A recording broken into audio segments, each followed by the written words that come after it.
थप्पड़ से डर नहीं लगता साहब, प्यार से लगता है। दिल्ली वालों को दबंग फिल्म का अगर ये डायलॉग आज कहना हो तो वो यही कहेंगे कि कोरोना से डर नहीं लगता साहब, प्रदूषण से लगता है, पॉल्यूशन से लगता है। कोरोना के डर से मास्क नहीं पहनता साहब, पॉल्यूशन के डर से मास्क पहनता हूँ।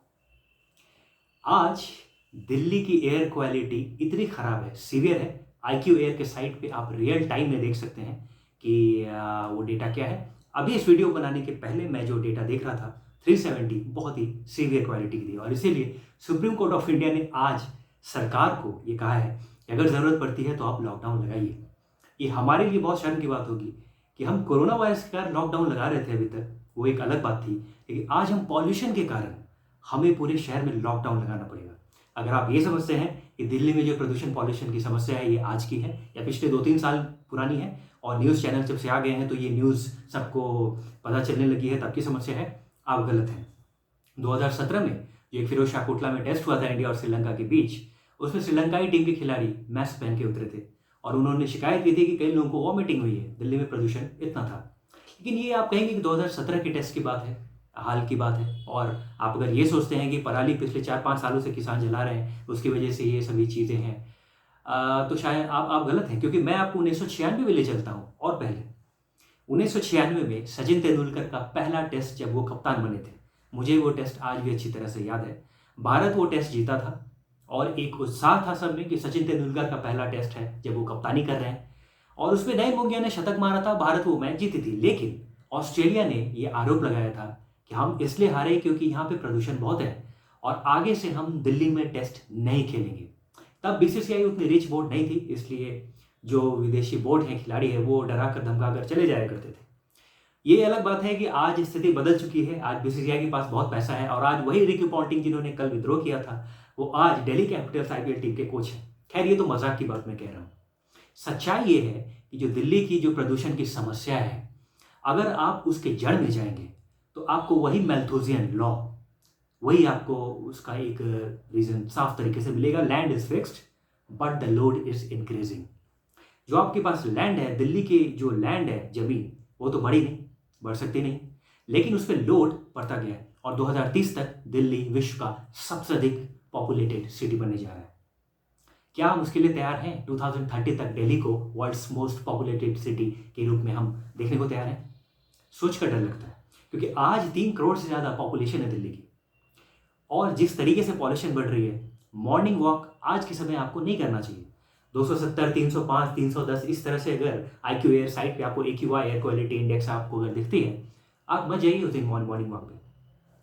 और अगर आपकी लाजपत नगर में आपकी कपड़े की दुकान है, आपकी अगर करोल बाग में अगर मिठाई की दुकान है, तो मैं ताऊ आपसे ये आग्रह करूंगा कि आप वो धंधा छोड़ दो और आप जनपद में सरोजनी नगर में आप कपड़े की दुकान मत लगाओ, आप इसका धंधा करो, ये बहुत मुनाफा देगा आपको। बहुत ही शर्म के साथ मुझे ये कहना पड़ रहा है और मैं चाहता हूँ कि ये बात गलत साबित हो, लेकिन यही हालात रहे तो हमें इसी का धंधा करना पड़ेगा। अपनी करोल बाग में मिठाई की दुकान बंद करनी पड़ेगी और हम सभी लोगों को इस धंधे से ही अपना पेट भरना पड़ेगा। तो ये जो दिल्ली की समस्या है, कई तरीके से लोग सरकार पे कह सकते हैं सरकारों को कुछ करना चाहिए, सरकार कह सकती है कि पब्लिक को कुछ करना चाहिए। तो ये अपने अपने तरीके से सरकार, जब सरकार की बात होती है तो सिर्फ नेता की बात नहीं होती। सरकार मतलब उनके अंदर जो ब्यूरोक्रेट्स हैं वो हमारे और आपसे कहीं ज़्यादा शिक्षित लोग हैं, वो सिविल सर्वेंट्स हैं, बहुत बहुत क्वालिफाइड लोग हैं। अपने अपने तरीके से वो कर ही रहे होंगे। सिंगापुर के जो कार रेगुलेशन की मॉडल वो स्टडी कर रहे होंगे। बीजिंग ने कैसे कंट्रोल किया पार्टिकुलेट मैटर 2.5 माइक्रोन से नीचे जो उस क्वालिटी को कैसे उन्होंने ठीक किया। उनकी भी हालत ख़राब थी, 1998 से बहुत हालत ख़राब थी, 2013 में बहुत हालत ख़राब हो गई थी उनकी। अब आप कहेंगे कि बीजिंग के डेटा पे रिलायबल नहीं है, बिल्कुल इन्फ्लेट करते हैं वो, लेकिन एक बात तो हम सभी मानेंगे कि काबू तो उन्होंने किया है और ये सभी यूनाइटेड नेशंस भी इस बात को मान रही है। कितना भी इन्फ्लेट करें लेकिन उनकी स्थिति बेहतर हुई है और दिल्ली के कंपैरिजन में वो आधा उनका जो गिरा है वो आंकड़े, कितना भी वो झूठ बोले लेकिन इस बात से तो हम इनकार नहीं कर सकते कि आज दिल्ली और बीजिंग में दिल्ली की हालत बहुत ज़्यादा खराब है। तो क्यों ऐसे हालात हुए, इसके कई तरीके। अब जैसे आप पब्लिक से आप पूछेंगे किसी चाय के स्टॉल पे, पब्लिक आपको यही बताएगी कि आप देखिए बदरपुर में प्लांट है, लेकिन सरकार ये कहेगी कि आप प्लांट की बात मत करो, आप प्लांट को हम चलाएंगे नहीं, आप बिजली ही नहीं आप यूज़ करो। आप अनावश्यक पंखे क्यों चला रहे हो, आप एसी क्यों चला रहे हो? एसी आप कम इस पे यूज़ करो, आप 23-24 तक यूज़ करो। लेकिन वो तो हमसे होगा नहीं। अनावश्यक बिजली, पंखा, एयर कंडीशन ये जितना हम चला रहे हैं, हम वॉशिंग मशीन आप रोज़ मत यूज़ करो। ये अलग-अलग तरीके से सरकार कहेगी कि जनता की रिस्पॉन्सिबिलिटी है, जनता चाहेगी कि सरकार कुछ करे। लेकिन ये समस्या जितनी बड़ी दिखती है और जब समस्या बहुत बड़ी हो जाती है तो हम एक बड़ा समाधान ढूँढने लगते हैं। मैं आपको यही कहना चाह रहा हूँ कि कितना भी बड़ा समाधान आपको ढूँढें, कोई है नहीं।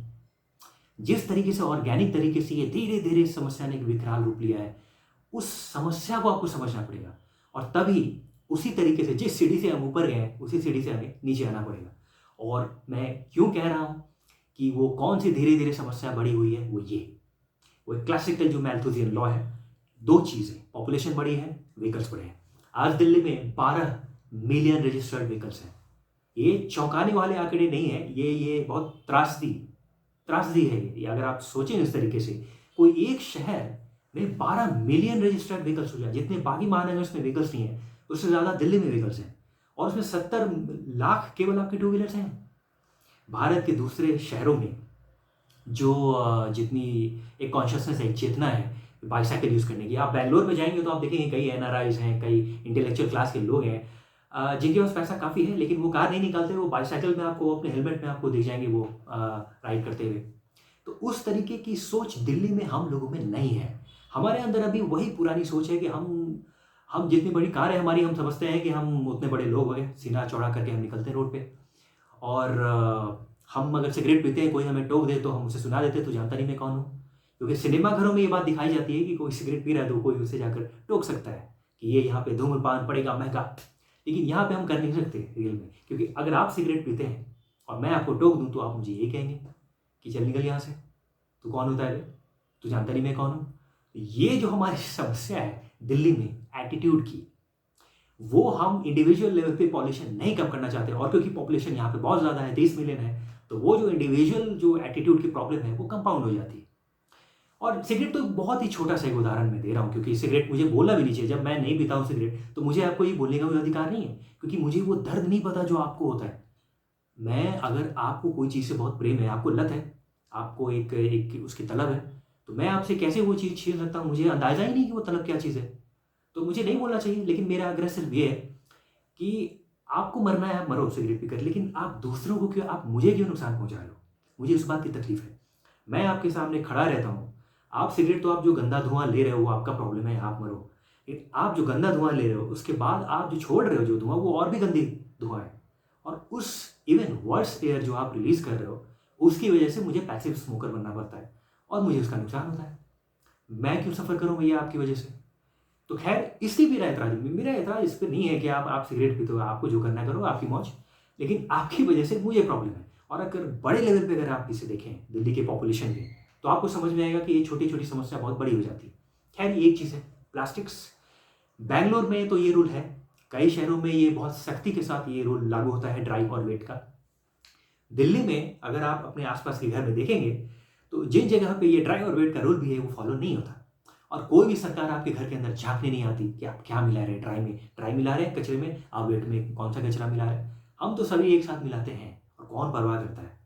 कौन जानवर खाएगा मरेगा, हम हमारे पास उतना टाइम नहीं है और हम कौन इस तरीके इतना सोचता है मैक्रो लेवल पे। तो ये प्लास्टिक्स अगर हम पूरे दिल्ली में अगर हम इसे बहुत सख्ती के साथ इस पे हम कार्रवाई कर सकें, तो ये भी बहुत बड़ा एक परिणाम होगा। पराली की समस्या जो है, पराली की समस्या जो है उसमें जो खूंटी हटाने की जो बात होती है, जिसकी वजह से जलाना पड़ता है किसानों को, अगर नरेगा के अंदर जो बेरोज़गार बैठे, कई लोग बेरोज़गार बैठे हैं दिल्ली में, उन लोगों को अगर नरेगा के अंदर अगर उस काम में लगा दिया जाए, तो भी ये समस्या इस पे बहुत सुधार हो सकता है। इस तरीके से ऐसा नहीं है कि ये कोई बहुत बड़ी हम रिवॉल्यूशनरी बातें कर रहे हैं। हमसे कहीं ज़्यादा पढ़े-लिखे, शिक्षित और इंटेलिजेंट समझदार लोग वहाँ पे बैठे हैं जो सरकार सरकार सरकार मतलब जैसा मैं कह रहा हूँ नेता नहीं होते, ब्यूरोक्रेसी भी होती है और बहुत कॉम्पिटेंट ऑफिसर्स होते हैं। तो ये सब तो वो कर ही रहे होंगे और कई रिपोर्ट स्टडी भी कर रहे होंगे। लेकिन ये छोटी-छोटी बातें हैं। मैं सबसे बड़ी वजह क्या मान रहा हूँ, सबसे बड़ी वजह जो मैं फिर दोहरा दूँ, वही है 2, पॉपुलेशन का बढ़ना, व्हीकल्स का बढ़ना। पिछले 1 दशक में, और ये एक स्टैटिस्टा की डेटा है, ये गलत डेटा मैं आपको नहीं बता रहा हूँ, 2020 की डेटा है ये, कि आप जो आपके 12 मिलियन आपकी व्हीकल्स हैं, रजिस्टर्ड व्हीकल्स, और वो पिछले 1 दशक में डबल हुए हैं। तो जब तक अगले दशक तक, जैसे पिछले दशक में ये डबल हुआ, अगले आने वाले दशक तक अगर ये हाफ नहीं, हाफ से कुछ नहीं होगा, 1/4 अगर ये नहीं होता है, 1/4 अगर नहीं गिरता है, तब तक कुछ नहीं हो सकता। तो मैं वही कह रहा हूँ कि आपको ताऊ, आप इसका धंधा करो। अगर 1/4 नहीं गिरती है ये संख्या, तब हमारा कुछ नहीं हो सकता। क्यों? क्योंकि 2030 तक हम वर्ल्ड के सबसे पॉपुलेटेड, सबसे अधिक जनसंख्या वाले शहर हम बनने जा रहे हैं 2030 तक। तब फिर राम जाने क्या होगा फिर उसके बाद। तो फिर इसीलिए मैं आपको कह रहा हूँ कि ऐसे कई वजह आप गिना सकते हैं। प्लास्टिक्स हम कम करें तो भी हम इसमें सुधार होगा, पॉल्यूशन में। हम अगर सिगरेट, तो मैंने बहुत एक छोटी बात कही, अगर हम बिजली, पंखा, एयर कंडीशन इसका इस्तेमाल कम करें तो भी स्थिति सुधरेगी। लेकिन ये सब पराली अगर हम उसमें कुछ कर सके तो स्थिति सुधरेगी। लेकिन जो सबसे बड़ी वजह है और जो सबसे बड़ा समाधान हो सकता है वो यही है। ये सबसे देखिए चीज़, जब एक समस्या बहुत बड़ी हो जाती है ना, तो हमारी दिक्कत ये होती है कि हम बड़ा समाधान, एक गेम चेंजर ढूंढने लगते हैं। वैसे होता नहीं है इस दुनिया में, एग्जिस्टेंस में। वो मास्टर स्ट्रोक ढूंढना वो बंद कीजिए। ऑर्गेनिक तरीके से समस्या बड़ी है और उसी तरीके से हमें समस्या को, जिस सीढ़ी से हम ऊपर गए हैं, अनफॉर्चुनेटली हमें उसी सीढ़ी से नीचे अगर देखना पड़ेगा कि किस जगह से सिचुएशन कंपाउंड होती चली गई। तो और उस समस्या की जड़ में सबसे बड़ी समस्या वो यही है कि व्हीकल्स बहुत बड़े हैं, इतने व्हीकल्स हैं और दिल्ली के रोड्स बहुत अच्छे हैं। अब ये आपको लगेगा कि दूसरे महानगर में भी ये समस्या होनी चाहिए थी, लेकिन ये समस्या उतनी नहीं है। मुंबई में ये वो समस्या नहीं है। क्यों? क्योंकि मुंबई के रोड्स बहुत अच्छे नहीं है। मुंबई और बैंगलोर के जो रोड्स है, 3 रोड्स आप मिला दें तो दिल्ली का 1 लेन का रोड बनता है आपका। मुंबई में टॉप स्पीड नहीं है। मुंबई में तो इतना ट्रैफिक जाम होता है कि कई लोग मुंबई में अपनी व्हीकल्स निकालते ही नहीं है, और इसीलिए लोकल ट्रेन, वहाँ पे लोकल ट्रेन पे लोड है, वो एक अलग चीज़ है। लेकिन वो समस्या, दिल्ली की समस्या बिल्कुल अलग है। दिल्ली में टॉप स्पीड बहुत होती है, बहुत हाई स्पीड में गाड़ियाँ चलती हैं। मुंबई में नहीं, मुंबई बहुत स्नेल स्पीड से गाड़ियाँ चलती है। बहुत कुछ ही रोड्स हैं वहाँ पे जहाँ पे बहुत फास्ट स्पीड में चलती है। बाकी पूरे रोड्स में मुंबई में बहुत नॉर्मल स्पीड में गाड़ियाँ चलती है। लेकिन दिल्ली में सिग्नल पे बहुत सारी गाड़ियाँ हैं, ट्रैफिक जैम है। लेकिन अगर एक बार सिग्नल क्लियर हुआ और फिर रेड लाइट से आपको अगर ग्रीन सिग्नल होता है, आप देखेंगे 2 मिनट में बस फटाफट पूरी गाड़ियाँ साफ, पूरा रोड क्लियर। और अगर आप धीरे धीरे चलाते हो उस पर ग्रीन सिग्नल में, तो पीछे से आपको कोई टोकता है, यार आप बारात में जा रहे हो क्या। तो वही चीज़ है कि ये दिल्ली में रोड्स बहुत अच्छे हैं और टॉप स्पीड बहुत ज़्यादा है। तो इसका एक दूसरा असर ये होता है कि जितने अच्छे रोड्स हैं, हमने उसका और नुकसान कर दिया।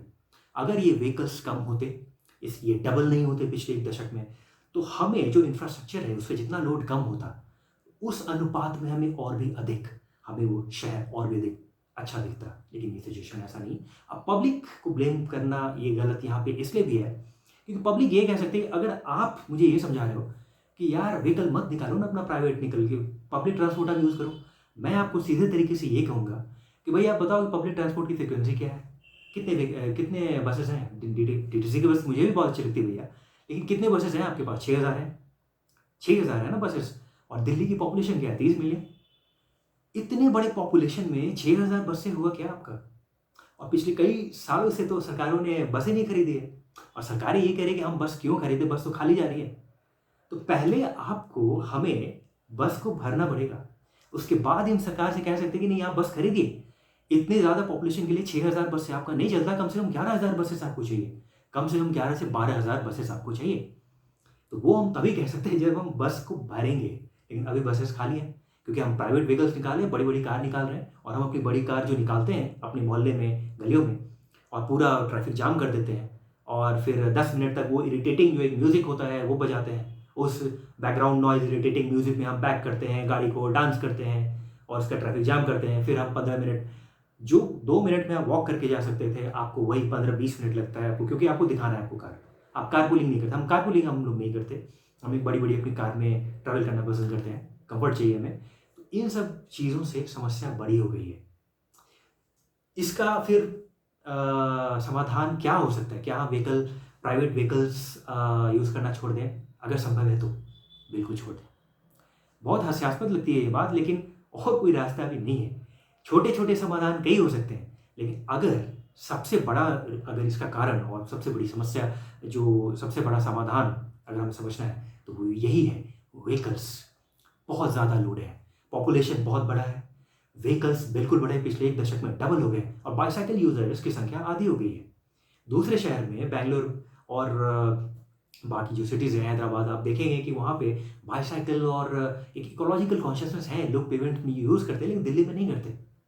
तो ये दिल्ली में डबल क्यों हुई है ये हमें इस पे सोचने वाली बात है। आज भी लोग व्हीकल्स, नए नए व्हीकल्स खरीद रहे हैं और उसमें मेंटेनेंस में आपको बहुत खर्चा आता है। अब हम रोक तो नहीं सकते किसी को, ये बात बिल्कुल सही है। ये बात बिल्कुल सही है कि आप मुझे कैसे कह सकते हो कि मैं अपनी व्हीकल ना खरीदूँ।